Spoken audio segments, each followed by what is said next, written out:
ज्ञान की चेतावनी की एक छोटी सी वाणी है सामने। क्रमांक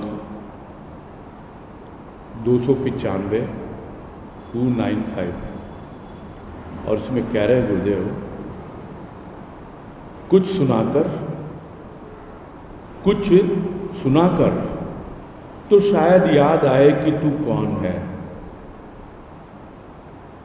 बस इतनी सी वाणी है और इस वाणी में गुरुदेव हमें श्रवण का महत्व बता रहे हैं, सुनने का महत्व बता रहे हैं। कुछ सुनाकर,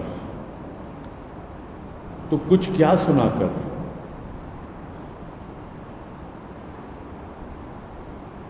ज्ञान की चेतावनी है तो मानवीय बात है। कुछ ऐसी बातें सुनाकर जो तुझे ज्ञान करवा दे, अपने आपे का ज्ञान करवा दे, यह बतला दे कि तू कौन है, या ये कहें कि हम जान पाएं कि हम कौन हैं, या मैं जान पाऊं कि मैं कौन हूं।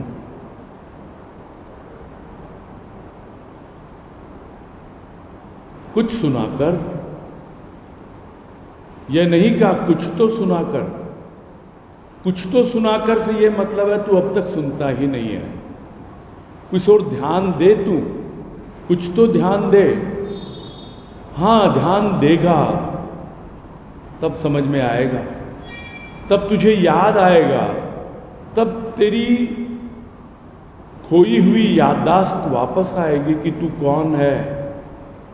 अक्सर हम लोग कहते हैं कि भाई इनको पुरानी बातें याद दिलाओ।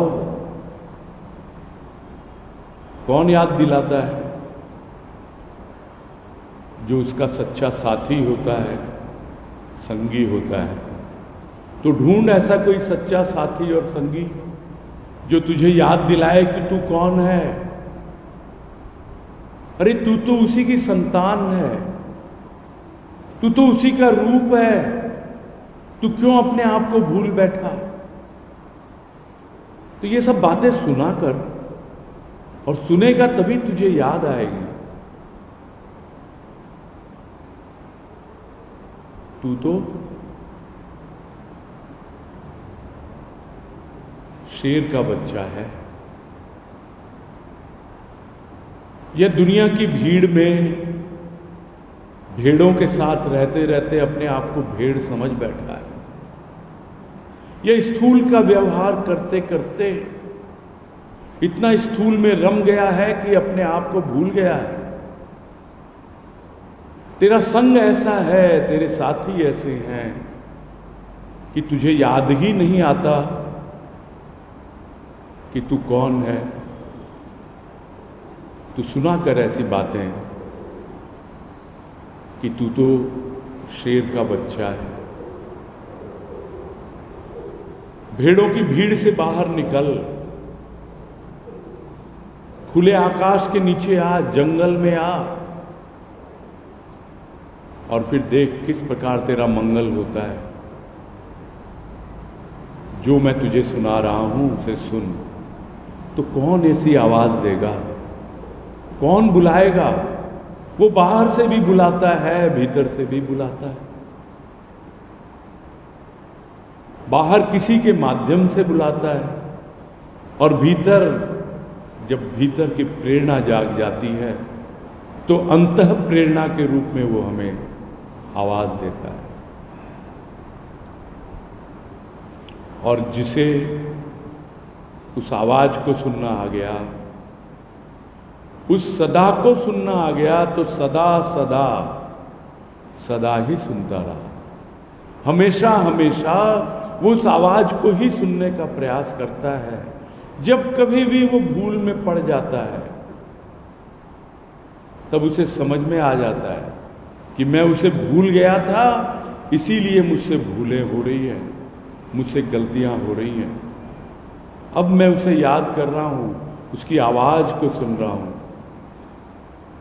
वो जो भीतर से पुकार रहा है अंतः प्रेरणा के रूप में, वो जो बाहर से बुला रहा है कान में अपनी वाणी को भेज रहा है कि अब तो जाग तू, समझ, सुना कर ये सब बातें, ध्यान दिया कर, तब तुझे पता लगेगा कि तू कौन है।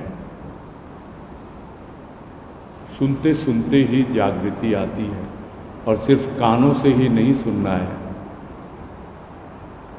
अंदर की गहराई से सुनना है, प्राणों से सुनना है। यही सुनने की कला है। कान से तो शब्द भीतर जाएंगे, किंतु उन शब्दों के भीतर कुछ भाव भी है। वो भाव कहाँ पहुंचेंगे? वो भाव हृदय में पहुंचेंगे। तो क्या हृदय तक ही सुनना हो जाएगा? नहीं, फिर हृदय में उन भावों के ऊपर चिंतन मनन चलेगा, और जब चिंतन मनन चलेगा तो वो सार जो ग्रहण करेगा प्राणी, वो प्राणों तक जाएगा, और जब प्राणों तक जाएगा तब प्राणों के अंदर प्रेरणा पैदा होती है, जो सच्ची अंतः प्रेरणा होती है। वो बाहर की प्रतिध्वनि नहीं होती कि बाहर कुछ सुना और हम उसी को दोहरा रहे हैं। वो भीतर की आवाज होती है, वो भीतर से गूंजती है, और उसे ही संतों ने कहा वही अनहद की ध्वनि है।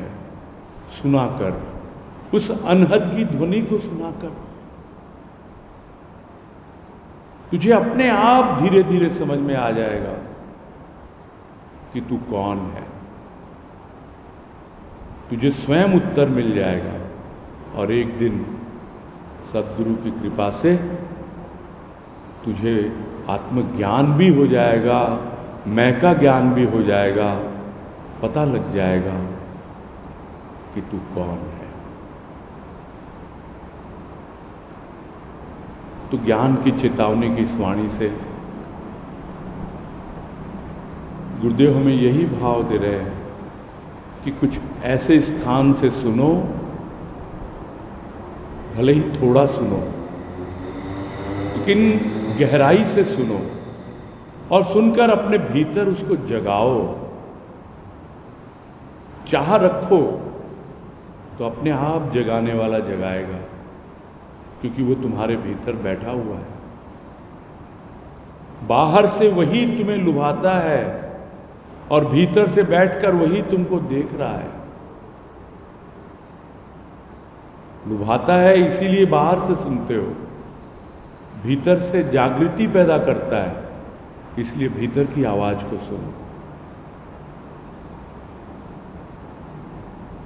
दोनों तरह की आवाज सुननी है, और अपने आप हम आगे बढ़ते चले जाएंगे, और अवश्य ही एक दिन हमें ज्ञान प्राप्त होगा।